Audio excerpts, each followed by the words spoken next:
Hello again. We are about to read Chapter 5 of Stargirl by Jerry Spinelli. The call came from Kevin on a Friday night. He was at the football game.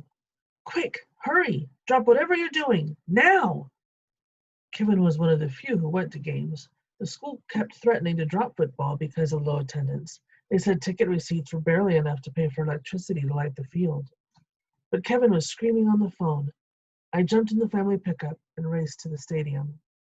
I bolted from the truck. Kevin was at the gate, windmilling his arm. Hurry!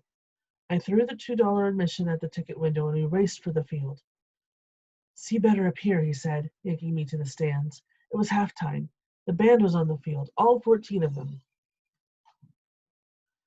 Among the students, it was known as the world's smallest standing band. There weren't enough of them to form recognizable letters or shapes except for a capital I, so they didn't march much in halftime games. They mostly stood in 2 rows of 7 each, plus the student conductor. No majorettes, no color guard, no flag, and rifle girls. Except this night. This night, Stargirl Caraway was on the field with them. As they played, rooted in their places, she pranced around the grass in her bare feet and long lemon yellow dress. She roamed from goalpost to goalpost. She swirled like a dust devil. She marched stiffly like a wooden soldier. She tootled an imaginary flute. She pogoed into the air and knocked her bare heels together. The cheerleaders gaped from the sidelines. A few people in the stands whistled. The rest, they barely outnumbered the band, sat there with "What is this?" on their faces. The band stopped playing and marched off the field. Stargirl stayed. She was twirling down the 40-yard line when the players returned. They did a minute of warm-up exercises. She joined in. Jumping jacks, belly whomps. The teams lined up for the second half kickoff. The ball perched on the kicking tee. She was still on the field. The referee blew his whistle, pointed at her. He flapped his hand for her to go away. Instead, she dashed for the ball.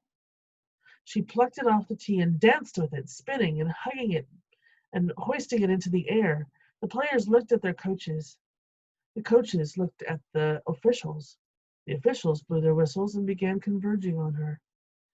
The sole policeman on duty headed for the field.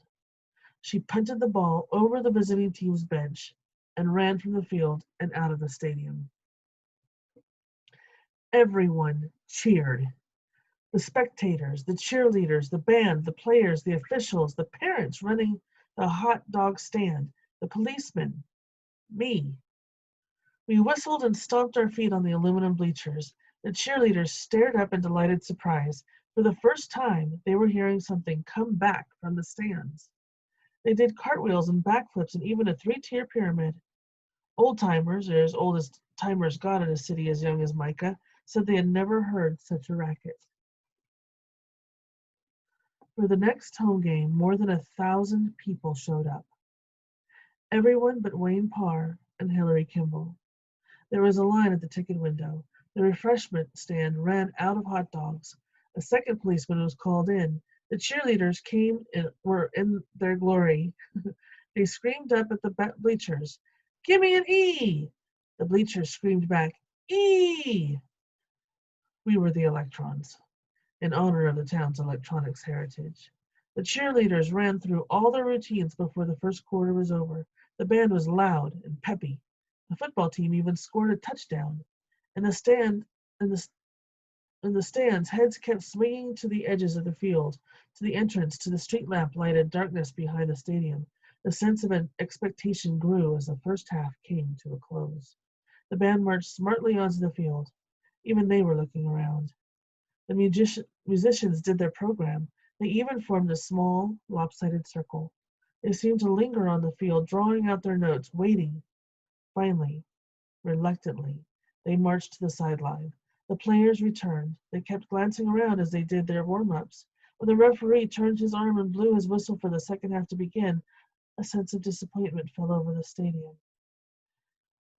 The cheerleader's shoulders sagged. She wasn't coming.